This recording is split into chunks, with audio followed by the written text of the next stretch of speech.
চুঁচুড়ার তৃণমূল বিধায়ক অসিত মজুমদার বলছেন শুনানিতে বিএলএ 2-দের থাকতে দিতে হবে, থাকতে দেওয়া হয়নি বলে তালা বন্ধ করে দিয়েছে ক্যাম্পে। ইলেকশন কমিশনের উচিত ওর বিরুদ্ধে এফআইআর করা এবং যে যে জায়গায় আসানসোল সহ যেখানে যেখানে এই ঘটনা ঘটছে কেন্দ্রীয় বাহিনী মোতায়েন করা। এদের একমাত্র লাঠা ঔষধ ছাড়া অন্য কোনো ঔষধে এরা কাজ করবে না।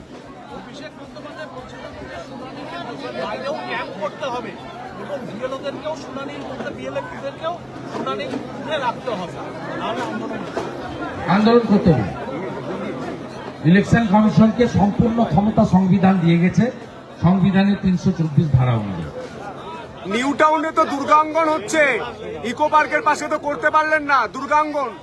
যেখানে করছেন সেটা শিল্পের জায়গা, শিল্প তাড়িয়ে সব করছেন এবং সেখানে টেন্ডারও হয়নি, ওয়ার্ক অর্ডারে নেই। এটা একটা ভুয়া ভুয়া ভুয়া। ক্যানিং স্টেডিয়ামে সেখানে খেলায় বিশৃঙ্খলা দেখা যাচ্ছে, সিভিক ভলেন্টিয়াররা লাঠি উঁচিয়ে মারছে, লাঠি পেটা করছে। এদের কাজ এটা নয় যেটা নন্দীগ্রামেও করেছে, মামলা হওয়া উচিত, সরাসরি হাইকোর্ট অবমাননা।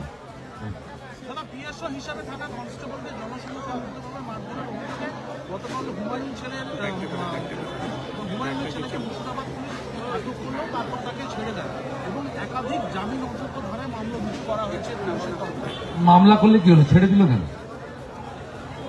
গৌরাঙ্গ ঘোড়াকে জেলে পাঠায় আর হুমায়ুনের বেটাকে ছেড়ে দেয় মুসলমান বলে। হুমায়ুন বৃহস্পতিবার দিন এসপি অফিস ঘেরাও করে বহরমপুর অচল করবে বলে। তার মানে এই সরকার জামাতিদের কাছে আত্মসমর্পণ করছে, এটাই তো প্রমাণিত হয়। গৌরাঙ্গ ঘোড়া তিনি এই ঘটনার সঙ্গে যুক্ত নন, তফসিলি পরিবার, শিডিউল কাস্টের লোককে কোর্টে যেতে হয়, বেল ক্যান্সেল করায়। আর হুমায়ুন সাহেবের ছেলে মুসলমান বলে ধমক খেয়ে তাকে 6 ঘন্টা পরে থানা থেকে ছেড়ে দিতে হয়। এটা পশ্চিমবাংলার হিন্দুরা দেখুক মমতা ব্যানার্জির পুলিশের আচরণ, একজন সনাতনী শিডিউল কাস্ট পরিবারের সঙ্গে কি আচরণ করছে, আর একটা মুসলমান পরিবার যে এখানে বাবরের নাম লিখতে চাইছে তার সঙ্গে কি আচরণ করছে। দাদা, নন্দীগ্রামেও বিজেপি কর্মীকে মারছে, মন্দির বাজারেও আপনাদের বিজেপির বিএলএ 2-কে বেধড়ক মারধর করেছে, তার স্ত্রীর সঙ্গে শ্লীলতাহানির অভিযোগ করেছে। 24 ঘন্টা কেটে গিয়েছে, কোনো ব্যবস্থা নেওয়া হয়নি। নেবে না। পুলিশের কাজ তৃণমূল কংগ্রেসকে প্রতিষ্ঠিত করা। আর আপনি যদি তৃণমূল কংগ্রেসের লোক হন আর বিশেষ কমিউনিটির গুন্ডা টাইপের লোক হন তাহলে পুলিশ ছবে না। নন্দীগ্রামের লোককে দেখে শেখা উচিত বাংলার লোক। এখানে বাড়িতে বাড়িতে চাকরি দিবে বলেছে, 1,500 পুলিশ পাঠিয়েছিল অশোক মজুমদারের নেতৃত্বে, মমতা ব্যানার্জির একজন সিকিউরিটি অফিসার। সব বাড়িতে ছবি তুলে বলেছিল বাড়ি ঘর দেব, সব বয়স্কদের বার্ধক্য ভাতা দেব। এমন কিছু নেই, লোভ দেখায়নি। তারপরেও নন্দীগ্রামের জনগণ মুখ্যমন্ত্রীকে হারিয়ে ঘরের ছেলেকে জিতিয়েছিল। নন্দীগ্রাম 21-এ যা বুঝেছিল এখন অভয়ার বাবা মা তাই বলছে। 26,000-এ চাকরি গেছে, তারাও সেই কথা বলছে। এখন হুমায়ুন কবির, নৌসাদ সিদ্দিকীদেরও একই কথা বলতে হচ্ছে। তাই নন্দীগ্রাম গতকাল যা ভাবে আজকে পশ্চিমবঙ্গকে তা ভাবতে হচ্ছে। আগামী দিন পশ্চিমবঙ্গ যদি নন্দীগ্রামের দেখানো পথে হাঁটে তাহলে পশ্চিমবাংলার শিল্পে বলুন, কর্মসংস্থানে বলুন, এই দুরবস্থা হতে পারে না। নন্দীগ্রামে 2টো ব্লকে 30,000 যুবক পরিযায়ী শ্রমিক, জানেন? 30,000 যুবক। তার মধ্যে নন্দীগ্রাম 1 নম্বর ব্লকে 17,484 জন যুবক পরিযায়ী শ্রমিক হয়ে বিজেপি শাসিত রাজ্যে কাজ করে রোজগার করে এখানে পাঠান, যার মধ্যে প্রায় 10,000 মুসলমান ছেলে। তারা কোথায় কাজ করছে? বিজেপি শাসিত রাজ্যে, মহারাষ্ট্রে, গুজরাটে, অন্ধ্রপ্রদেশে, উড়িষ্যাতে, দিল্লিতে, হরিয়ানাতে, ইউপিতে। এই তো বাস্তব চিত্র। কিন্তু চাকরিহারা যোগ্য সুমন বিশ্বাসের সঙ্গে আপনি বারে বারে যোগাযোগ রেখেছেন, তাদেরকে পাশে থাকারও আশ্বাস দিয়েছেন, দাবি আদায়েরও কথাও বলেছেন।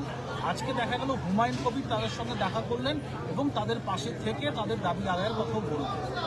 সে কি উনি কি বলছেন আমি এসবে নেই। আমরা পরিষ্কার বলছি যে সুপ্রিম কোর্ট একটা সুযোগ দিয়েছে, 31শে আগস্ট পর্যন্ত এদের চাকরি থাকবে। এপ্রিল মাসে ভোট হলে বিজেপি সরকার হয়ে যাবে। বিজেপি সরকার হলে আমি কথা দিতে পারি, যোগ্যদের তালিকা নিয়ে আমরা সুপ্রিম কোর্টে গিয়ে বলবো যে যোগ্যদের চাকরি ফিরিয়ে দেওয়া হোক, অযোগ্যদের চাকরি বাতিল করা হোক। প্রত্যেক বছর এসএসসি হবে, ওএমআর সিটে চাকরি হবে। বেকার ছেলেরা ফর্ম ফিল আপ করে আসবে, এক্সামের একটা কপি বাড়িতে নিয়ে আসবে। এখন রেলের পরীক্ষা তাই হচ্ছে, এবং রেলে পশ্চিমবঙ্গে সেন্টার করছে না, উড়িষ্যাতে সেন্টার করছে। যেহেতু এখানে পরীক্ষা সেন্টারও অর্থের বিনিময়ে প্রশ্ন বলে দেওয়া হয়। এই তো পশ্চিমবাংলার বর্তমান অবস্থা। তাই সুমনরা নিশ্চিন্ত থাকুক, ভগবান উপর থেকে তাকিয়েছে, সুপ্রিম কোর্টও সময় দিয়ে দিয়েছে। বিজেপি সরকার এলে যোগ্যদের পাশে বিজেপি দাঁড়াবে। দাদা, অভিষেক যদি অনুমতি না দেয় সেক্ষেত্রে BLA2 উপস্থিত থাকার কড়া বার্তা দিলেন অভিষেক বন্দ্যোপাধ্যায় কোথায় উপস্থিত হবে? হিয়ারিং চলাকালীন সেন্টারের মধ্যে। ইলেকশন কমিশন বুঝবে, তো গুন্ডামি। আমরা দেখুন, বিজেপির কোনো দায় নেই 14ই ফেব্রুয়ারি ভোটার লিস্ট বের করানো। যদি শুনানি ঘেটে দেন, ভোটার লিস্ট বেরোবে না।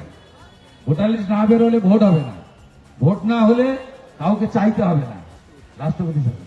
দাদা, অভিষেক বন্দ্যোপাধ্যায় অতএব ভাইপো বাবু আপনি সবকে ঢুকিয়ে দেন ভিতরে, ঘেটে দেন। আমাদের দায় নেই, দায়ী ইলেকশন কমিশনের আর তৃণমূলের। সঠিক সময় ভোটার লিস্ট না বেরোলে 5ই মে মধ্যরাত্রি থেকে কাউকে দাবি করতে হবে না।